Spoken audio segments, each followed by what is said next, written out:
Graça e paz, boa tarde a todos. Meus irmãos, como já foi dito desde o início desse mês, retomamos a nossa série de exposições em Atos. Talvez você seja novo aqui, não esteja um tanto familiarizado com isso. A nossa igreja pratica pregações expositivas sequenciais. E desde o ano de 2017 nós temos buscado expor o livro de Atos. Nós estamos agora na segunda temporada e hoje nós vamos, pela graça de Deus, dar então sequência a isso. Por isso, eu peço que você abra então comigo a sua Bíblia em Atos, capítulo 9, e nós vamos ler dos versos 19 a 31. Na verdade, apenas o finalzinho do versículo 19, já que o início dele foi parte integrante da mensagem anterior. Saulo passou vários dias com os discípulos em Damasco. Logo começou a pregar nas sinagogas que Jesus é o Filho de Deus.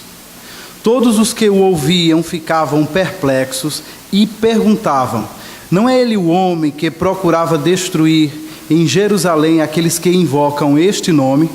E não veio para cá justamente para levá-los presos aos chefes dos sacerdotes? Todavia, Saulo se fortalecia cada vez mais e confundia os judeus que viviam em Damasco, demonstrando que Jesus é o Cristo. Decorridos muitos dias, os judeus decidiram de comum acordo matá-lo, mas Saulo ficou sabendo do plano deles.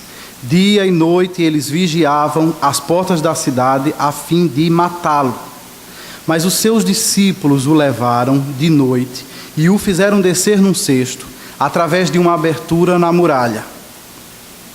Quando chegou a Jerusalém, tentou reunir-se aos discípulos, mas todos estavam com medo dele, não acreditando que fosse realmente um discípulo. Então Barnabé o levou aos apóstolos e lhes contou como no caminho Saulo vira o Senhor que lhe falara, e como em Damasco ele havia pregado corajosamente em nome de Jesus. Assim Saulo ficou com eles e andava com liberdade em Jerusalém, pregando corajosamente em nome do Senhor. Falava e discutia com os judeus de fala grega, mas estes tentavam matá-lo. Sabendo disso, os irmãos o levaram para Cesareia e o enviaram para Tarso.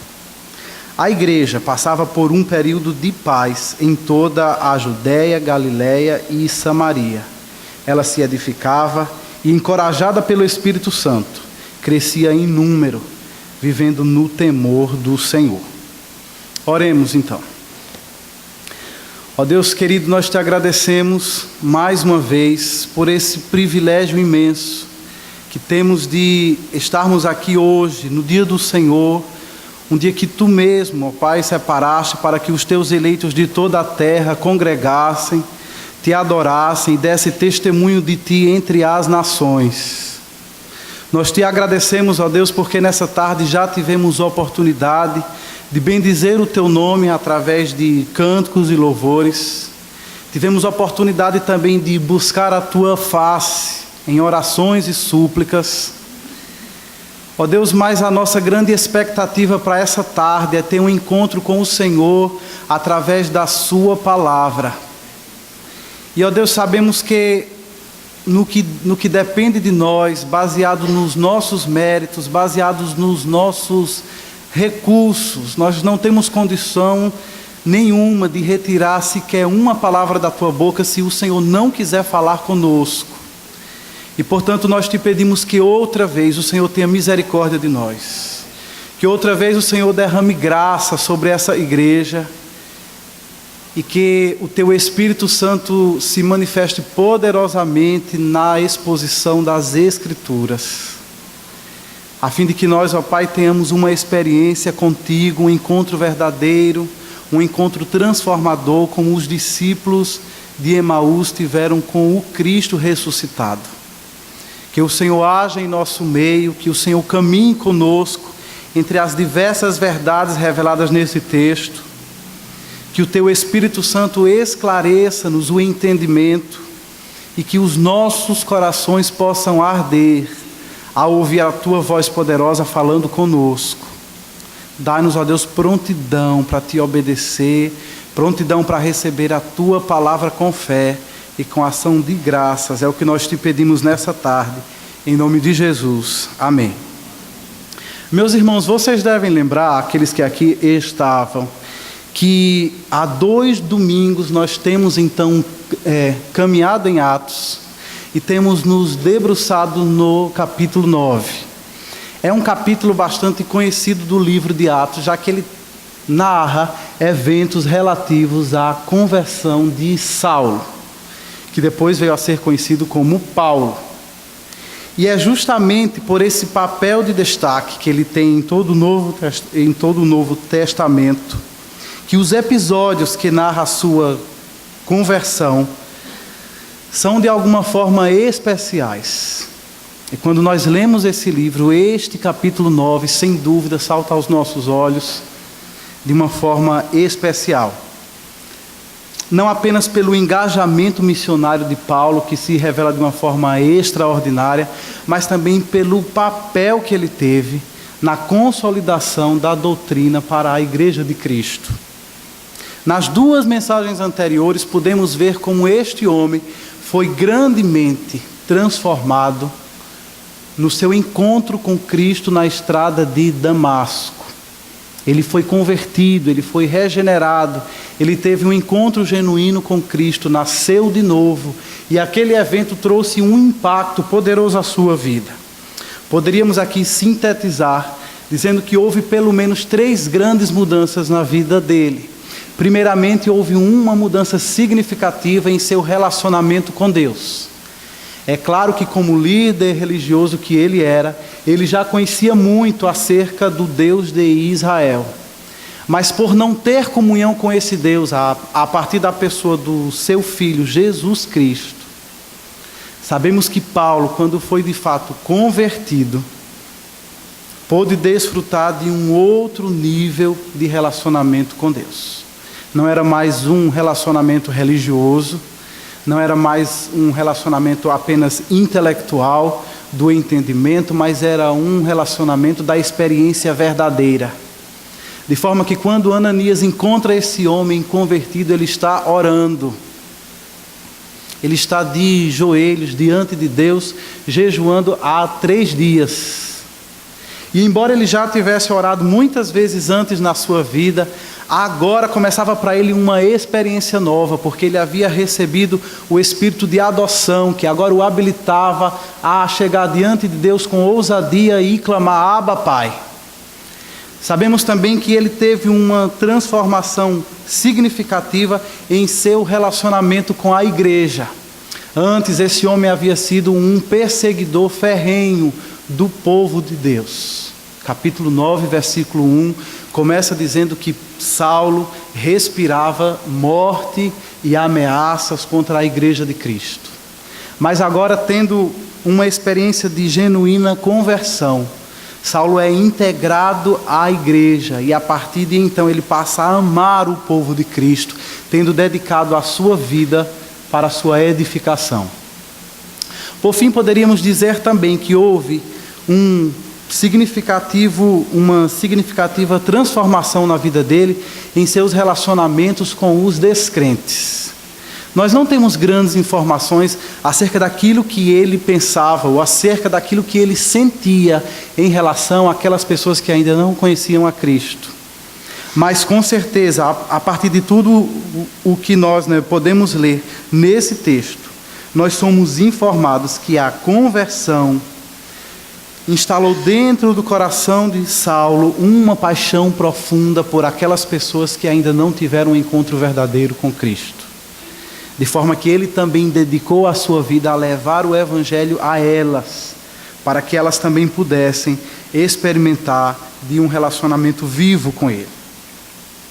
E é justamente nesse ponto do livro de Atos que o autor deste livro começa a nos dar informações acerca do início do ministério de Paulo em seus primeiros anos. E a nossa intenção, então, ao ler esse texto, é perceber a partir deles elementos essenciais da missão, elementos essenciais de uma vida missional, de uma vida dedicada à causa do Evangelho, de forma que nós possamos aplicar isso à nossa vida e sejamos assim edificados. A grande pergunta então que nós levamos para esse texto é: quais foram as marcas do ministério de Paulo desde os seus primeiros dias? Não vamos aqui falar como que ele acabou a carreira. Não vamos aqui falar sobre habilidades que ele desenvolveu ao final do ministério. Vamos ver os essenciais, vamos ver aquilo que estava presente, aquilo que estava visível em seu ministério desde o início. E quando nós olhamos para esse texto, em primeiro lugar, ele nos mostra que o ministério apostólico de Paulo foi fortemente marcado por uma pregação corajosa. O texto que nós acabamos de ler fala diversas vezes, corajosamente. E isso nós tínhamos visto de uma forma indireta já no início do texto. Versículo 19 diz: Saulo passou vários dias com os discípulos em Damasco e logo começou a pregar nas sinagogas que Jesus é o Filho de Deus. Não é interessante observar como não houve um intervalo de tempo entre o momento em que este homem conheceu a Cristo e o momento em que ele começou a se engajar na missão com Deus. Diz o texto que esse homem teve uma experiência com Cristo e logo. Essa é a palavra que nós temos na Nova Versão Internacional. Observando, por exemplo, a nova tradução na linguagem de hoje, a expressão utilizada por ela é: Saulo começou imediatamente. Não houve um lapso de tempo. E isso vai totalmente de encontro aos pressupostos equivocados que muitas vezes nós nutrimos em relação à missão.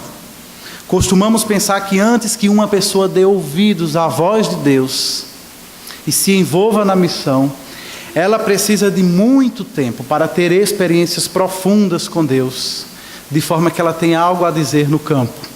Ou às vezes pensamos que ela precisa gastar primeiramente muitos anos investindo em treinamento formal, provavelmente num seminário teológico, bacharelado, mestrado, doutorado, ou pensamos muitas vezes que é necessário, é uma condição essencial que ela seja enviada por uma agência missionária.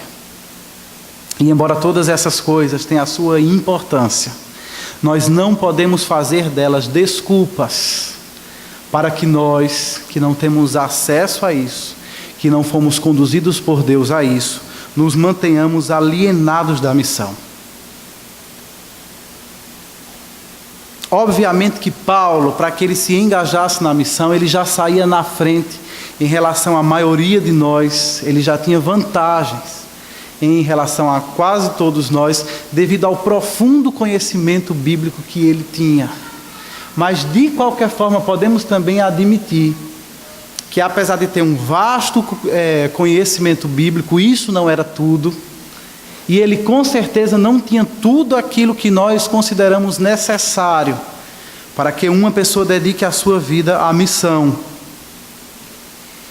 É bem interessante também quando a gente observa esse texto e a gente vê que, por um lado, Paulo inicia o seu ministério logo, ele não se demora nisso. Mas, por outro lado, Saulo começa pequeno, começa aos poucos. Vocês sabem que desde o início, ele foi informado por Deus que ele seria apóstolo aos gentios. Desde o início, Paulo sabia que ele iria ser enviado aos confins da terra. Mas ele não começa ministrando aos confins da terra. Saulo começa ministrando aos judeus em uma sinagoga. Se nós perguntarmos ao texto, versículo 20, o que exatamente Paulo estava fazendo entre eles, O texto vai nos dizer que ele pregava nas sinagogas que Jesus é o Filho de Deus. E talvez aqui você ache que seja muito fácil para que Paulo entrasse numa sinagoga e falasse o que ele quisesse falar. Pelo fato dele ser altamente instruído na lei, pelo fato dele ter livre trânsito nas sinagogas. Mas isso é um engano, você precisa ler esse texto e levar em consideração as condições, as circunstâncias em que Paulo agora entrava numa sinagoga. Ele não estava visitando a sinagoga nas mesmas condições em que ele visitou a sua vida toda. Agora ele havia sido convertido ao Senhor. Ele estava ali num lugar perigoso, fora da comunidade dos crentes, fora da segurança da igreja e dentro de uma sinagoga. Provavelmente as pessoas da sinagoga, sabendo da sua função, do seu empenho, do seu ardor como perseguidor da igreja de Cristo, esperavam que quando ele chegasse em Damasco, ele fosse dar relatório pormenorizado acerca das suas ações, acerca das suas atividades de perseguição da igreja de Cristo. Talvez esperassem ouvir notícias desse homem que até então tinha dedicado a sua vida a ser uma espécie de agente da polícia religiosa judaica. Mas agora Paulo entra na sinagoga, mas entra completamente diferente. Em vez de respirar ameaças e morte contra o povo de Deus, ele agora se identifica como um discípulo de Cristo. E mais do que isso, ele prega ousadamente a mensagem que Jesus é o Filho de Deus. Talvez nós, numa cultura ocidental, contemporânea, ouçamos essa expressão Filho de Deus e não vejamos nada demais nisso. Mas para Paulo, em seu contexto, essa era a mensagem mais arriscada, essa era a mensagem mais escandalosa, essa era a mensagem mais perigosa que uma pessoa poderia abrir a boca e defender isso em público. Dizer que Jesus Cristo era Filho de Deus significava dizer que Jesus era o Messias. O Messias que acabava de ser condenado e assassinado pelas autoridades judaicas associadas às autoridades romanas. De certa forma, essa mensagem era um anúncio da identidade de Cristo, mas ao mesmo tempo era uma denúncia do pecado do povo que havia rejeitado a Cristo. Por causa disso, a mensagem que Paulo leva para eles os deixa bastante irritados, os deixa bastante frustrados. Se você quiser entender um pouco mais de como isso era algo grave de ser dito, lembre-se que foi justamente por essa afirmação de ser o Filho de Deus que o próprio Jesus Cristo foi condenado e morto. Agora imagine você, se condenaram a Cristo por isso, se mataram a Cristo exatamente por isso, o que não haveria de acontecer àquelas pessoas que insistissem nessa mesma afirmação. E é justamente por isso que quando a gente chega no versículo 21, o que nós lemos é que todos os que o ouviam ficavam perplexos e perguntavam: não é ele o homem que procurava destruir em Jerusalém aqueles que invocam este nome? E não veio para cá justamente para levá-los presos aos chefes dos sacerdotes?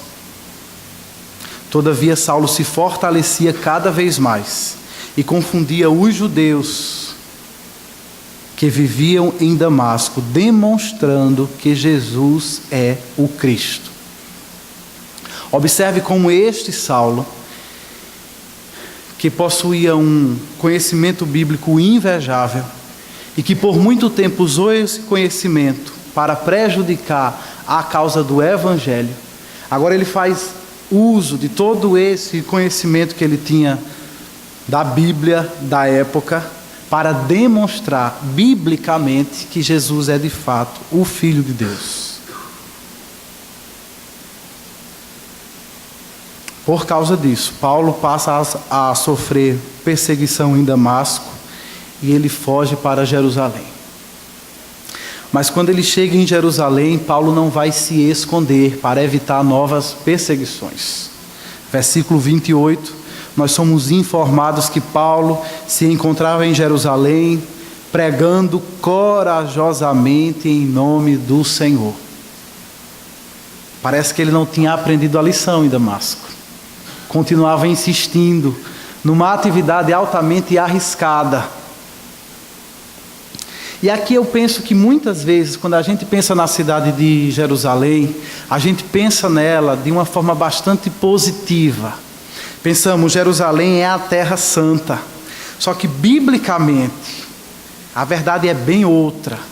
Biblicamente, Jerusalém sempre foi descrita como uma cidade sanguinária, uma cidade violenta, uma cidade perigosa, principalmente para aquelas pessoas que eram fiéis a Deus. É exatamente sobre ela que Jesus certa vez diz: Jerusalém, Jerusalém, você que mata os seus profetas e apedrejas os que lhes são enviados. Então é justamente nessa Jerusalém, na Jerusalém real, não na nossa Jerusalém imaginária, que Paulo se encontra agora para levar a mensagem do Evangelho. Jerusalém era a sede das autoridades religiosas judaicas. Jerusalém era o núcleo de perseguição à Igreja de Cristo. Foi justamente em Jerusalém que o nosso Senhor foi condenado e morto. Foi também em Jerusalém que Estevão foi apedrejado. E agora é lá que Paulo se encontra, pregando corajosamente acerca de Jesus Cristo, de que Ele é o Filho de Deus. Eu fico imaginando o frio na barriga, a angústia que Paulo deve ter sentido ao entrar nessa cidade. Ele não estava entrando lá com aquela mesma moral que ele costumava entrar. Ele estava entrando lá de uma forma totalmente vulnerável. Eu fico pensando o que Paulo faria se ao entrar em Jerusalém ele se deparasse com as autoridades religiosas judaicas que haviam dado cartas de autorização para que ele fosse a Damasco, prendesse os crentes e os trouxessem condenados a Jerusalém. Como que ele se explicaria para eles? Do ponto de vista daquelas autoridades, Paulo havia saído de Jerusalém como um homem honrado, mas agora ele estava voltando a Jerusalém como um apóstata e como um traidor da religião, como um traidor da nação. Entretanto, contra todos esses riscos e perigos, diz a Bíblia que Saulo permaneceu firme, pregando o Evangelho corajosamente. E por que que ele faz isso? Paulo faz isso porque ele sabe que não há como dissociar salvação de missão. Ele havia sido salvo, ele havia tido um encontro salvífico com Cristo. E ele entendia precisamente que esse encontro o colocava no centro da missão com Deus. Veja, por exemplo, que ele escreve em sua segunda carta à igreja de Coríntios, capítulo 5, ele diz que todos quantos foram reconciliados com Deus através de Jesus Cristo, receberam também o ministério da reconciliação. O que Paulo está dizendo é que todos nós que éramos por natureza inimigos de Deus, em Cristo, por causa do sacrifício que Cristo fez na cruz, nós fomos reconciliados com Deus. Nós fizemos as pazes com Deus. Já não estamos em inimizade contra Ele, já não estamos em hostilidade. Agora nós podemos desfrutar de comunhão com Deus. Mas não para por aí. Paulo diz que aqueles que foram reconciliados com Deus em Cristo, receberam também da parte dele o ministério da reconciliação. Irmãos, nós fomos reconciliados para reconciliar. Nós fomos reconciliados com Deus através de Cristo para levar adiante a mensagem do Evangelho para que outras pessoas saiam dessa condição de inimizade, de hostilidade, dessa situação onde elas se encontram alienadas de Deus e elas possam se aproximar de Deus e desfrutá-lo eternamente.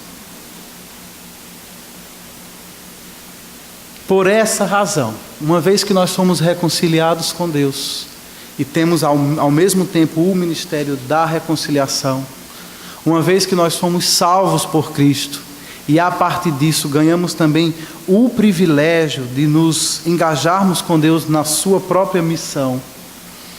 A gente precisa entender que, embora tenhamos a necessidade, e na verdade tenhamos mais do que isso, a responsabilidade de, ao longo da nossa vida, desenvolvermos as nossas habilidades ministeriais,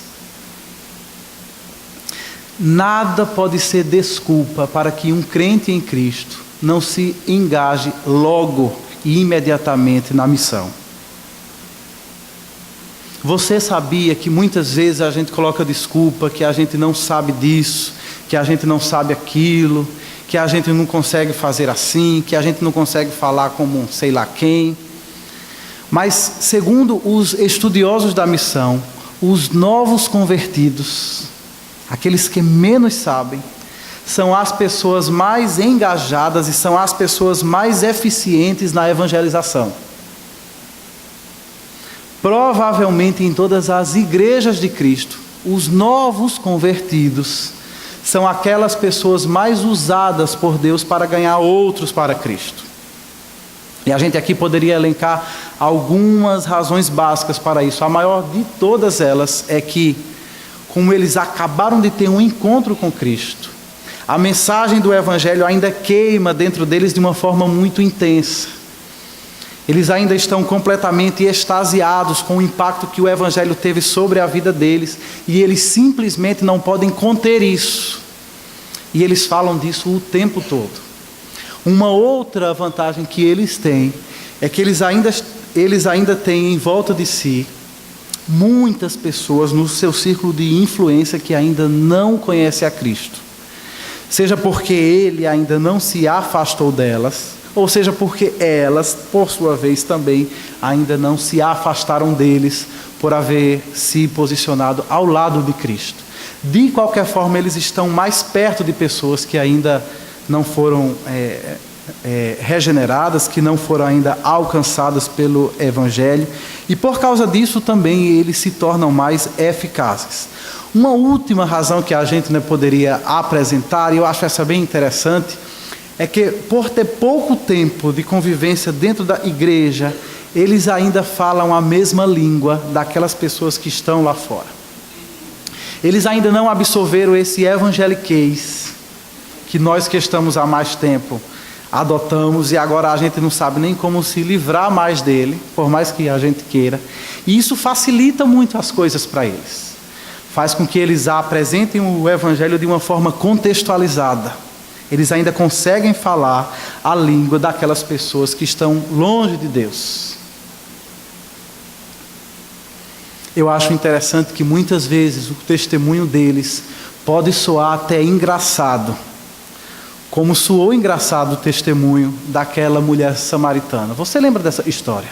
João capítulo 4 fala de uma mulher que foi encontrada por Cristo junto ao poço, teve uma conversa transformadora com Cristo, e quando essa mulher percebe que ele é o Messias, ela faz uma coisa curiosa, no mínimo: larga as suas vasilhas junto ao poço, corre em direção ao povoado, e quando ela encontra os seus, ela diz: venham ver o homem que disse tudo o que eu já fiz nessa vida.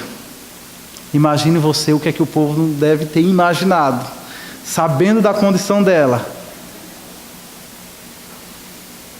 Mas lembre que essa mulher, com esse testemunho curioso no mínimo, foi extremamente usada por Deus para alcançar os samaritanos. Ou às vezes também o testemunho de um novo convertido pode soar extremamente limitado, como o testemunho daquele cego. O homem foi curado por Cristo, mas logo saiu da presença de Cristo e a sua família o cercou. Depois disso, as autoridades religiosas, mais uma vez as autoridades religiosas cercaram o homem cego e queriam explicações detalhadas acerca daquilo que havia acontecido com ele. Primeiro perguntaram para ele: onde é que esse homem está? Ele disse: eu não sei onde ele está. Depois disseram: você era cego mesmo? Cego mesmo? Ele disse: sim, eu era cego, de nascença. Mas esse homem que curou você, ele é da parte de Deus mesmo, ou ele é um pecador qualquer? E aí começaram a bombardear o homem de perguntas. E ele, em seu testemunho limitado, diz: se ele é pecador ou não, eu não sei. Mas uma coisa eu sei, é que eu era cego e agora vejo.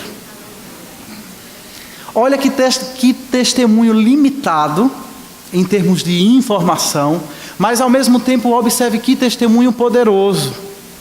Numa prova de uma disciplina de evangelismo, em um seminário teológico, tanto a mulher samaritana quanto esse cego tirariam uma nota baixa, iriam para a recuperação. Mas na vida real eles foram usados por Deus poderosamente para que outras pessoas fossem alcançadas. E eu estou dizendo isso como um exemplo prático de que, assim como Saulo, todos nós deveríamos nos engajar logo na missão de propagar o Evangelho. Bem, se você já se converteu, já foi convertido há muito tempo, pelo menos você tem a seu favor o fato de que agora você provavelmente tem bastante conhecimento bíblico e quem sabe agora você tem inclusive experiências prévias que o ajudam e que o encorajam a se aprofundar na missão. Mas quer sejamos novos convertidos, quer sejamos crentes experientes, o mais importante é que nós tomemos a consciência de que nós precisamos desenvolver um senso de urgência com relação ao nosso engajamento missional. E precisamos, por causa disso, priorizar a propagação do Evangelho em nossos dias. E podemos fazer como Paulo, começar aos poucos, começar pequeno, aproveitando as pequenas oportunidades que Deus nos dá diariamente. Você não precisa esperar um púlpito, uma sala de aula, um programa de rádio. O que Deus espera de você é que aquelas pequenas oportunidades que a providência dele tem aberto diante de você diariamente sejam bem aproveitadas. Uma coisa muito triste é quando Deus nos dá uma oportunidade e a gente se acovarda. É preciso que nós estejamos atentos a elas. É preciso que nós estejamos preparados para que nós saibamos aproveitá-la bem. É preciso lembrar também que nós, enquanto igreja, somos coluna e alicerce da verdade. E que por causa disso, a pregação da palavra da verdade, que é o Evangelho, precisa ter a prioridade máxima na nossa vida. É algo que definitivamente não pode ficar para depois. Precisamos começar logo. Olhando então para esse texto, pensando em Paulo, o que ele nos mostra acerca dos seus primeiros anos do ministério é que esse engajamento de Paulo foi profundamente marcado por intensa perseguição. Leia comigo novamente os versículos de 23 a 25. Nele diz assim: decorridos muitos dias, os judeus decidiram de comum acordo matá-lo, mas Saulo ficou sabendo do plano deles. Dia e noite eles vigiavam as portas da cidade a fim de matá-lo, mas os seus discípulos o levaram de noite e o fizeram descer num cesto, através de uma abertura na muralha. Veja que esse homem, recém-convertido, não apenas está envolvido na missão, mas está desde já, no olho do furacão da perseguição. E ele enfrenta a perseguição primeiramente na cidade de Damasco. Eu acredito que aqueles comentários que nós lemos antes, do povo da sinagoga de Damasco, falando acerca dele, é bem possível que aquele comentário, não é este homem, já trouxesse em si uma semente de perseguição. É bem provável que eles não estivessem apenas perplexos, mas que eles já estivessem irritados com a pregação de Paulo no meio deles. Se é bem assim, essa perseguição que começou de uma forma pequena, velada, verbal e até mesmo aleatória, ela se intensificou, ela evoluiu e, como diz o texto, decorrido muitos dias, por causa da pregação do Evangelho, essa perseguição se tornou uma perseguição física, uma perseguição violenta e uma perseguição coletivamente orquestrada contra ele. Aquela perplexidade inicial se transformou numa raiva tão intensa que os judeus da sinagoga de Damasco não conseguiam sequer pensar na possibilidade de Paulo continuar vivo. Eles haviam decidido que Paulo precisava mesmo morrer. E eles estavam empenhados nisso. Mais do que isso, se nós combinarmos a informação que nós temos nesse texto de Atos 9, com aquilo que é dito sobre esse mesmo episódio pelo próprio Paulo na segunda carta aos Coríntios, nós vamos entender que essa dura perseguição não parte apenas das autoridades religiosas judaicas, mas que partem também das autoridades romanas que haviam sido instituídas na cidade de Damasco. Lá na carta aos Coríntios, Paulo escreve: em Damasco, o governador nomeado pelo rei Aretas mandou que se vigiasse a cidade para me prender, mas de uma janela na muralha fui baixado numa cesta e escapei das mãos dele. Então veja então que orquestração completa e ampla contra a vida de Paulo. Justamente por causa disso ele foge e depois de um tempo ele vai para Jerusalém. Ele chega em Jerusalém não apenas para fugir da perseguição em Damasco, mas ele chega lá porque ele também precisava conhecer os apóstolos. Isso é um fato interessante sobre a vida dele. Ele havia sido chamado por Cristo, pelo Cristo ressurreto, para ser apóstolo aos gentios, mas Paulo não conhecia os 12 apóstolos. E segundo o texto de Gálatas, ele só veio a conhecê-los 3 anos após a sua conversão. E quando Paulo chega em Jerusalém, como nós vimos em textos anteriores, ele continua fazendo a mesma coisa, pregando corajosamente. Em Damasco pregava aos judeus da sinagoga, em Jerusalém pregava aos judeus helenistas, judeus de fala grega, judeus que vinham de uma cultura ou de um contexto de dispersão. E por causa disso, esses judeus também levantaram perseguição contra ele. Versículo 29 diz: falava e discutia com os judeus de fala grega, mas estes tentavam matá-lo. Agora preste atenção aqui em algo muito interessante. Saulo mal havia começado o seu ministério evangelístico e já tinha sobre si a perseguição máxima. O homem mal começou a falar e já querem tirar a vida dele. Paulo ainda nem havia se consolidado como um dos maiores expoentes da fé e a sua vida já estava totalmente ameaçada. Ele já tinha diante de si uma multidão de opositores em seu encalço. Quando a gente pensa na Bíblia de uma forma mais ampla, podemos então perceber que Paulo, na verdade, estava seguindo os mesmos passos dos homens de Deus do Antigo Testamento. E todos aqueles profetas que foram duramente perseguidos e de muitos deles que foram inclusive assassinados. Paulo estava seguindo o mesmo caminho de Cristo, seu Senhor. Paulo estava seguindo o mesmo caminho de Estevão, a quem ele viu ser apedrejado.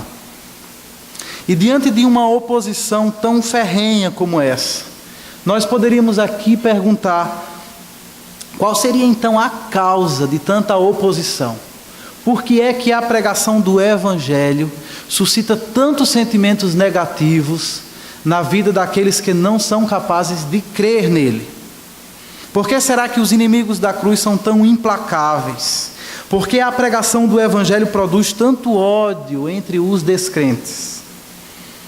E eu creio que aqui nós poderíamos dar inúmeras possibilidades, respostas, razões para isso, mas creio que ninguém descreve melhor a situação, ninguém explica melhor a situação do que o próprio Senhor Jesus Cristo, quando ele disse: a luz veio ao mundo, mas os homens amaram as trevas e não a luz, porque as suas obras eram más.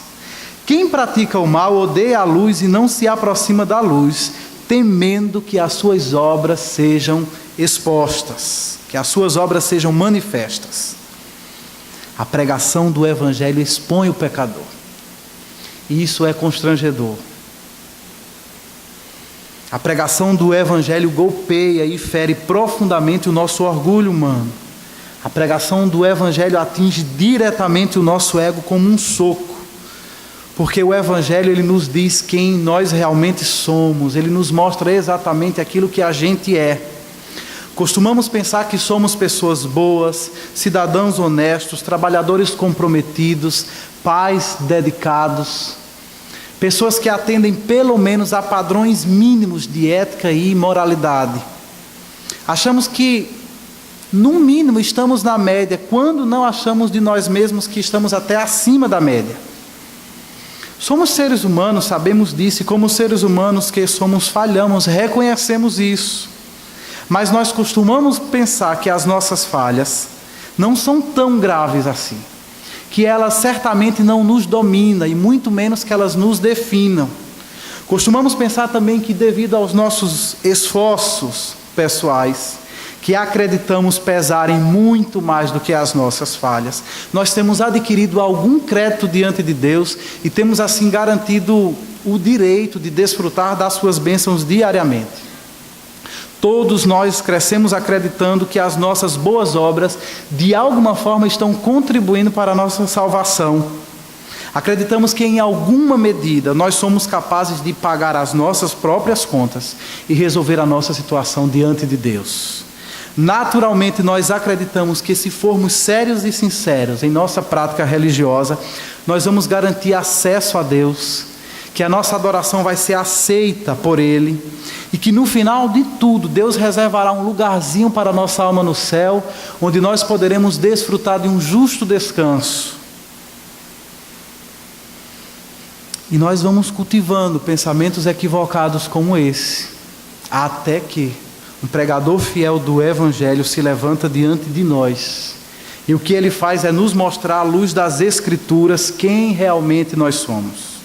O Evangelho nos diz o que somos e o que nós merecemos do ponto de vista de um Deus santo e justo.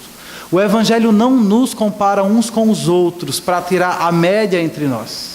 O Evangelho coloca-nos diante da perspectiva divina.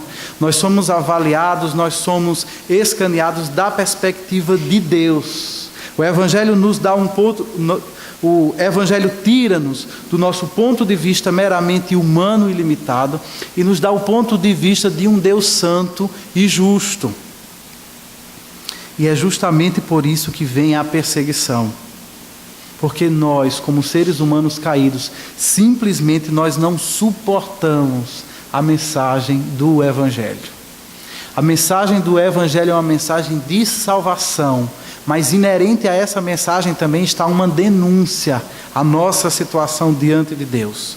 O Evangelho, portanto, demonstra claramente que não importa o que nós pensemos acerca de nós mesmos, o que de fato somos é homens caídos, totalmente corrompidos, escravos do pecado, amantes do mundo, adoradores de ídolos, e que, portanto, nessa situação, à vista de Deus, nós estamos irremediavelmente condenados.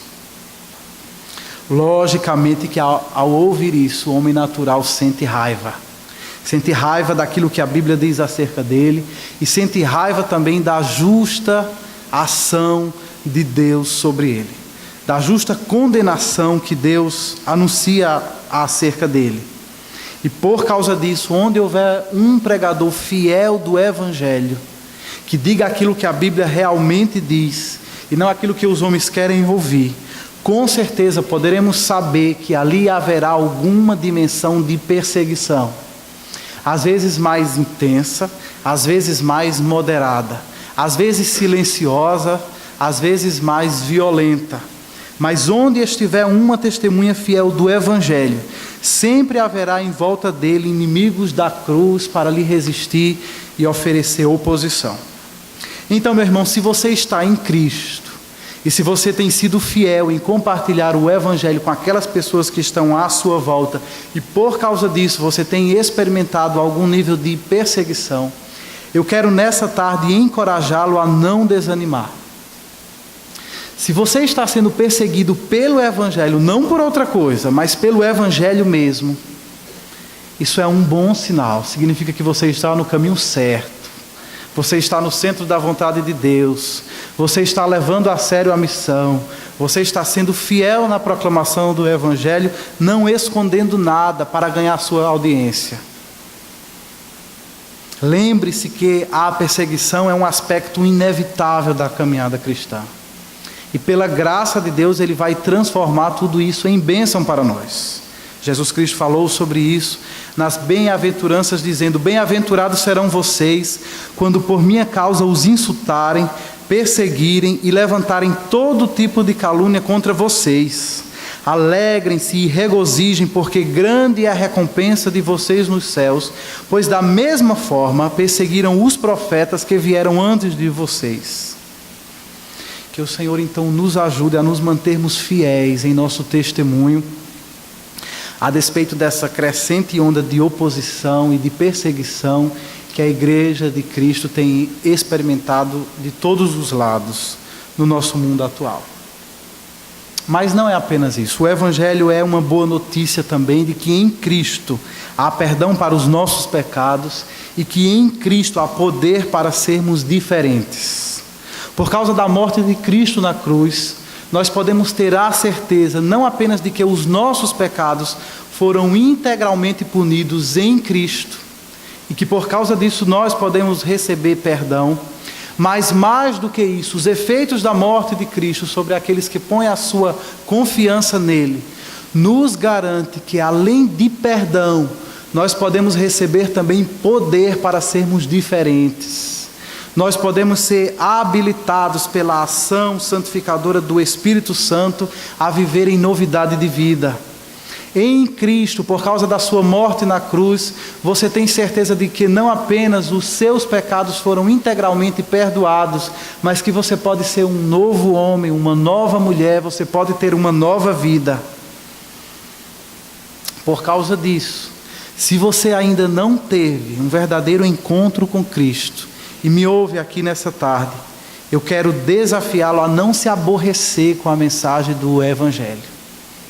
Não se irrite com ela, não se enoje dela, mas reconheça que ela é a verdade. Por mais constrangedora que ela seja, por mais intimidadora que muitas vezes essa mensagem possa soar para você, essa mensagem é a resposta dos céus para a condenação dos homens. Não há salvação em nenhum outro. Cristo é a solução de Deus para o seu pecado e para a sua condenação diante de Deus. Portanto, não odeie essa mensagem, mas ame a mensagem da cruz. Agarre-se a ela e suplique que o Senhor tenha misericórdia de você e que você também seja contado entre aqueles que foram por Ele salvos. Em terceiro lugar, quando nós olhamos para esse texto, ele nos mostra que o ministério apostólico de Paulo foi marcado pela presença de uma comunidade acolhedora. Quando nós lemos toda essa narrativa de Paulo, que encontramos no capítulo 9 de Atos, é muito fácil que nós sejamos contagiados pelo seu zelo evangelístico. É muito fácil que nós sejamos rapidamente sensibilizados pela tremenda perseguição que se abateu sobre ele nos primeiros anos do seu ministério. Mas é mais fácil ainda que nós percamos de vista o contexto no qual todas essas coisas aconteceram. E quando a gente olha para esse texto, o contexto é justamente o ambiente de uma comunidade acolhedora. Na mensagem anterior, nós vimos como Ananias exerceu um papel essencial para acolher Paulo e introduzi-lo à igreja em Damasco, quando ele teve o seu encontro com Cristo. Vimos como foi essencial que Ananias assumisse todos os riscos e se colocasse ao lado de Saulo, para ajudá-lo em seus primeiros passos. Agora, no texto que nós lemos hoje, sabemos que não apenas Ananias, mas toda a igreja de Damasco estendeu a comunhão a esse novo convertido. É o que está aí implícito no versículo 19, quando diz: Saulo passou vários dias com os discípulos em Damasco. Não apenas Ananias estava ao seu lado, mas por muitos dias os discípulos, a igreja de Damasco estava ao lado dele. E na sequência desse texto nós vamos ver que eles não apenas toleravam Paulo entre eles, mas que Paulo era na verdade amado por eles. Paulo era alvo da preocupação dessa igreja, a ponto de, quando Paulo teve a sua vida ameaçada, os irmãos também arriscaram a sua vida para que Paulo escapasse. Se aquele plano que eles tiveram de fazer Paulo descer por uma abertura na muralha fosse descoberto, não apenas Paulo, mas todos os que estavam envolvidos nessa fuga seriam obviamente punidos por isso. Então esses irmãos que antes da conversão de Saulo provavelmente desejaram que ele nunca tivesse existido, agora eles os amavam tanto que eles não suportavam a ideia de perdê-lo. E por causa disso eles estavam dispostos a arriscar a sua vida para poupar a vida de Paulo. Quando ele sai então de Damasco, ele vai para Jerusalém. Provavelmente Paulo esperava que ele fosse facilmente acolhido naquela igreja. Afinal de contas, ele já não era um novo convertido, ele já tinha 3 anos de caminhada. E ele já tinha uma história na igreja de Damasco. Talvez seja isso que o que esse texto nos diz, ou melhor, o que esse texto sugere. Versículo 26 diz que quando chegou a Jerusalém, Saulo tentou reunir-se aos discípulos. Observe a palavra tentou. Saulo tentou reunir-se aos discípulos, mas todos estavam com medo dele, não acreditando que fosse realmente um discípulo. E aqui a gente fica pensando, por que será que esses discípulos de Jerusalém resistiram tanto? Por que será que foi tão difícil para eles aceitar Paulo em seu meio? Mesmo sabendo que ele estava vindo de Damasco fugido, esses irmãos resistiram a princípio. E eu fico pensando aqui que é bem possível, meus irmãos, que na igreja de Jerusalém houvesse ainda famílias que se encontravam enlutadas por haverem perdido os familiares para a perseguição liderada por Saulo. Se é esse o caso, como essas famílias receberiam um sujeito desse no meio deles? Como que essa igreja ferida, enlutada, poderia agora estender a mão da comunhão para ele e aceitá-lo em seu meio como se nada tivesse acontecido? Mais do que isso, provavelmente a dificuldade que Paulo encontrou em Jerusalém estava pelo fato de, como diz o texto, os irmãos de Jerusalém estavam com medo e eles não acreditavam que Saulo fosse de fato um discípulo de Cristo. Então o que a gente pode entender disso é que eles estavam imaginando que Paulo estava agindo como um agente secreto infiltrado no meio deles, quem sabe para identificar quem eram os líderes daquela igreja e preparar para eles uma emboscada. O que num contexto de perseguição é algo extremamente comum, isso acontece sempre. E uma igreja, perseguida tem justamente esse cuidado. Eu lembro, por exemplo, de haver há muito tempo lido a história de uma mulher paquistanesa chamada Bilqis Sheikh Sultana.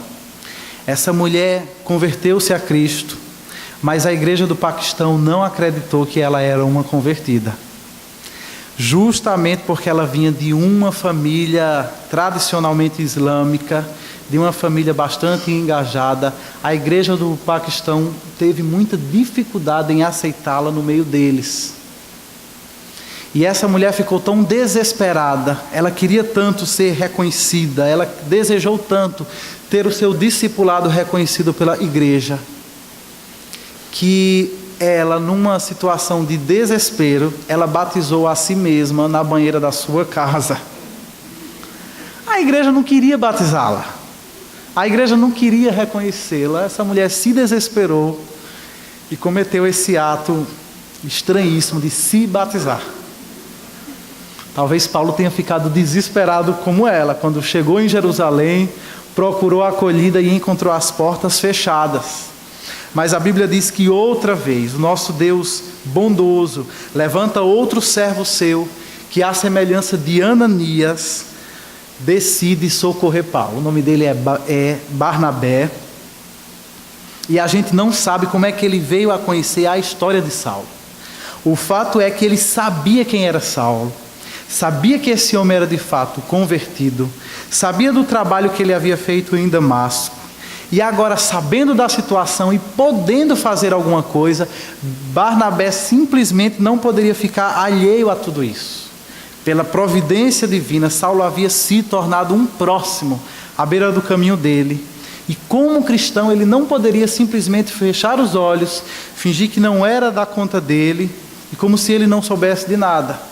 É justamente por isso que quando a gente chega no versículo 27, lemos que Barnabé o levou aos apóstolos e lhes contou como no caminho Saulo vira o Senhor que lhe falara, e como em Damasco ele havia pregado corajosamente em nome de Jesus. Anos depois, eu fico pensando, quem visse toda aquela visibilidade que Paulo alcançou na igreja, talvez não iria imaginar que aquele grande homem de Deus, que aquele grande líder de Deus, tivesse começado o seu ministério necessitado do apoio de cristãos simples como Ananias e Barnabé. Como resultado então desse apoio, apesar de toda essa resistência inicial, a igreja do Senhor em Jerusalém o acolheu em seu meio.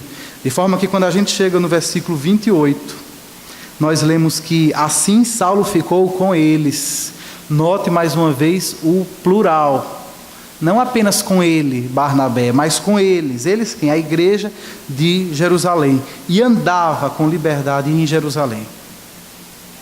E da mesma forma que ocorreu em Damasco anteriormente, a igreja de Jerusalém não apenas admitiu esse homem em seu rol de membros, mas fica claro na sequência do texto que essa igreja aprendeu a amá-lo e aprendeu também a cuidar deles. Parece-me até que a igreja de Jerusalém precisou dar um passo além. Quando os judeus helenistas levantaram perseguição contra Saulo, eles precisaram investir recursos financeiros para levar Saulo a Cesareia, uma cidade portuária, para que de lá ele pegasse uma embarcação e fosse passar alguns anos em Tarso, a sua cidade natal. Os estudiosos bíblicos estimam que depois disso Saulo passou aproximadamente 8 anos em Tarso. E ele chegou lá como fruto do investimento da igreja de Jerusalém na vida deles. E se vocês lembram um pouco, no Novo Testamento, a igreja da Judéia como um todo é descrita como uma igreja extremamente pobre, para a qual Paulo muitas vezes levantou recursos para livrá-los da fome. Essa igreja necessitada, essa igreja humilde que agora investe recursos financeiros para cuidar de Saulo de uma forma prática. Então, quando nós lemos um texto como esse, nós precisamos abrir bem os nossos olhos e prestar atenção nesse exemplo de acolhimento, nesse exemplo de cuidado verdadeiro que Ananias e Barnabé nos dão. Eu penso que especialmente nós, cristãos reformados, podemos facilmente cair no erro de imaginar que a igreja reformada, a igreja bíblica é feita apenas da pregação do Evangelho, e não é. De fato, a pregação do Evangelho é prioridade em nosso meio. A pregação do Evangelho ocupa um lugar central na dinâmica de uma igreja bíblica, mas como eu já disse aqui anteriormente, é no contexto de uma comunidade que a semente do Evangelho frutifica. O Evangelho é uma mensagem que, portanto, precisa ser verbalizada, mas é o ambiente de uma comunidade acolhedora, é o ambiente de uma comunidade verdadeiramente cativante, que será para o mundo uma poderosa demonstração do poder do Evangelho. As pessoas ouvem o Evangelho, mas as pessoas nos olham, e a partir daquilo que elas observam na igreja, elas serão capazes ou não de observar os frutos práticos do Evangelho na vida de uma pessoa e do Evangelho na vida de uma sociedade. Por isso, a igreja é feita sim da palavra, ministrada no poder do Espírito, mas isso no ambiente sobrenatural da comunidade, isso no ambiente sobrenatural da igreja. E isso, sabemos, não acontece automaticamente. É necessário que nós nos engajemos, é necessário que nós nos esforcemos, é necessário que nós estejamos dispostos a abrir mão, muitas vezes, do nosso conforto pessoal, para praticarmos a hospitalidade e o acolhimento. Se queremos verdadeiramente ser uma igreja cativante, cada um de nós precisa puxar para si a responsabilidade de cuidar dos saulos que Deus diariamente acrescenta à sua igreja.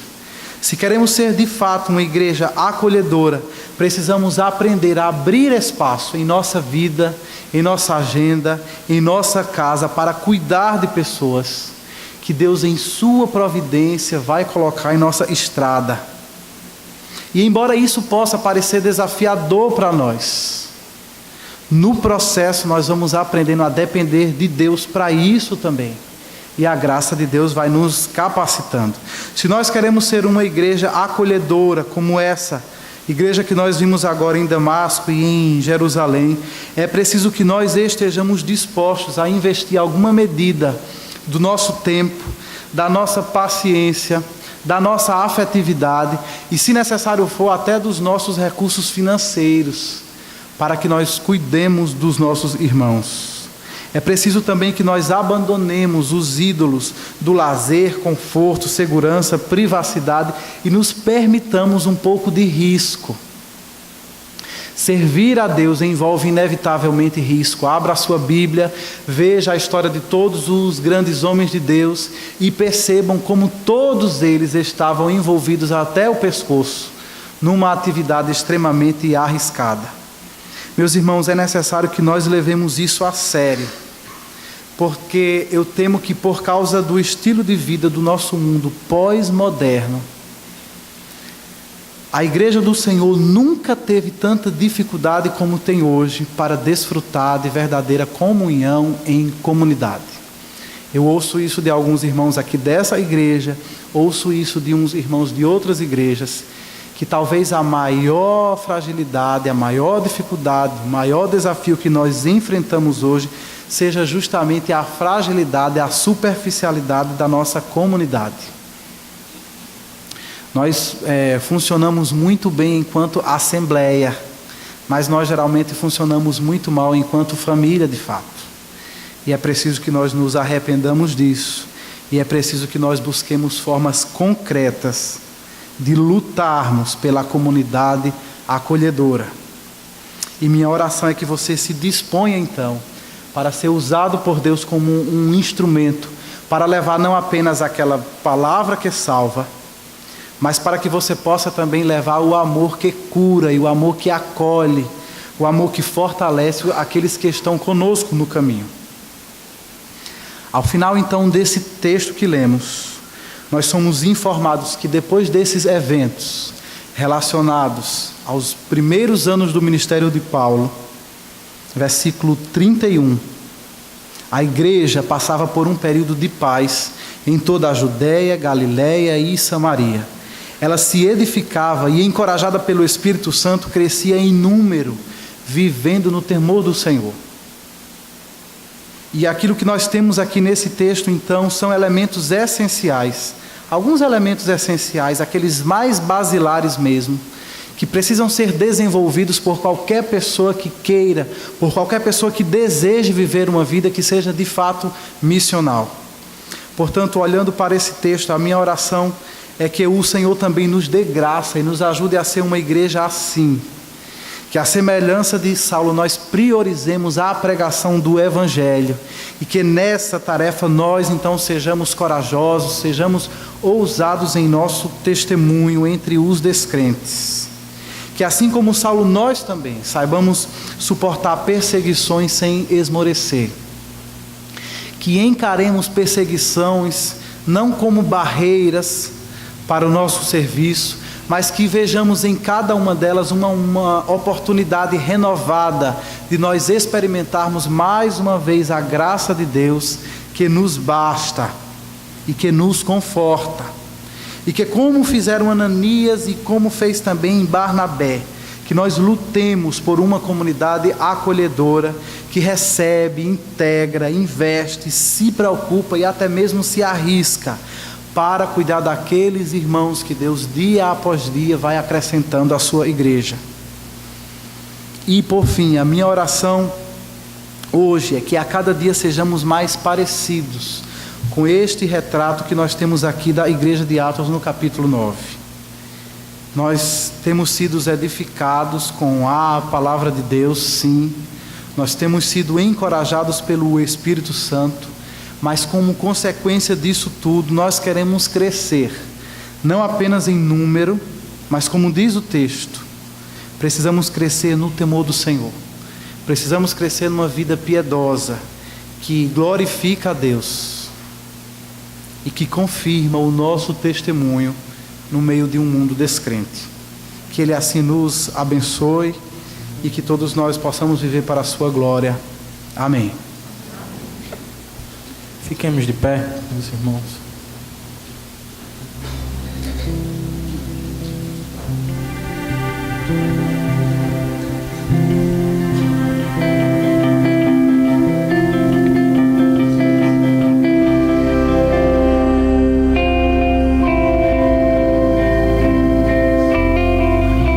Nosso Deus é um castelo forte, irmãos, e é nele em quem devemos nos esconder nesta tarde e diante de todas as perseguições que enfrentamos nesta vida.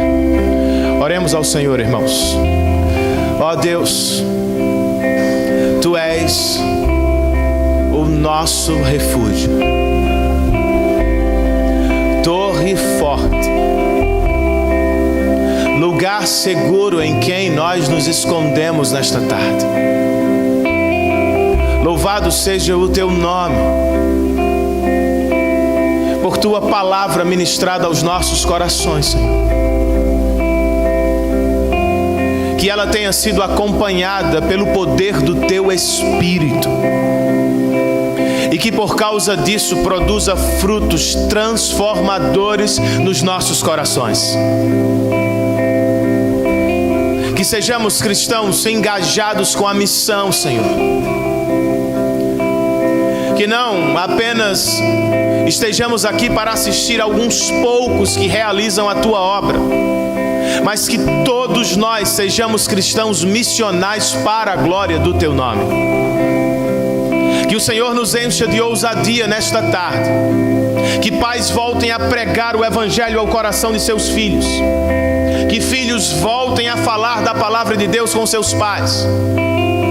Que funcionários públicos entrem em seus lugares de trabalho com a ousadia do Teu Espírito. Que estudantes voltem amanhã à escola corajosos e cheios de vontade de compartilhar o Teu Evangelho.